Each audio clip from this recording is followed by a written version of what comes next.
Okay, now this is horror. Day 17 of cycling to every Formula 1 circuit. And this morning I have woken up to the insane news that Nico Hulkenberg has finally gotten his first F1 podium. And I know what you're thinking. Liam, that was like 2 months ago. And you'd be right.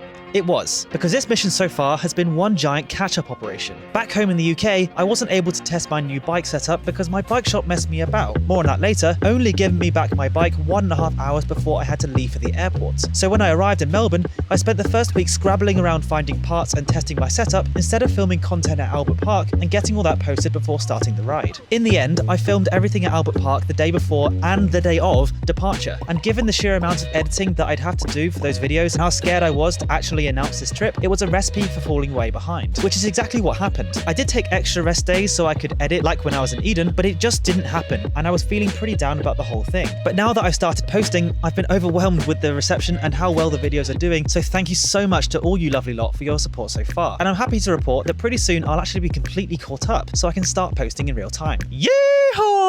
Today we're stuck on the highway again though, and the roads are progressively getting bigger and bigger as we get closer to Sydney, with these shoulderless uphill sections featuring a climbing lane being particularly dangerous. For some reason, drivers just don't want to let off the gas in either lane and will pass me ridiculously closely. So despite feeling incredible and invincible after Nico's podium, I had to be constantly on my wits just to keep myself alive. Now I know, it must be rare to find a lunatic like me cycling these kinds of roads, but it doesn't cost you anything at all to slow down for a few seconds when it could cost me my life if you don't. Now, a few days ago, my left crank arm broke, and I've been cycling on a spare which isn't the right size since, so I've been eager to get that sorted as soon as possible. And upon arriving in a town called Nowra, I struck gold, with Nick from Ultimate Cycles recognizing me instantly, having spotted me at the side of the road yesterday with my puncture, and finding the part I needed in no time. Remember earlier how I said my home bike shop kept my bike for ages? Well, they didn't even do a good job, with numerous issues missed by them and new parts installed incorrectly, almost certainly including my left crank arm, which was brand new before they attached it and should never have sheared off like it did. Thankfully, Nick and his team sorted everything out in what can only be described as a Turkish bath of bike services, with Stu in particular taking great care in tuning everything up to perfection and showing me what I'd need to do if these problems arise again in the future. The thing which completely blew my mind though was the cause of the squeak I've had in my front wheel since leaving Melbourne,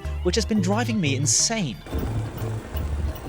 It turns out one of my spokes has been rubbing on my brake housing this whole time. Just look at that wear. Tonight I'm staying with Nick, so it's time to say goodbye to the bike for the evening. But before I leave you, I just want to show you the progress we're making. We're still very far from the next track in Singapore, but look how tantalizingly close we are to Sydney. Oh, nice. See you tomorrow.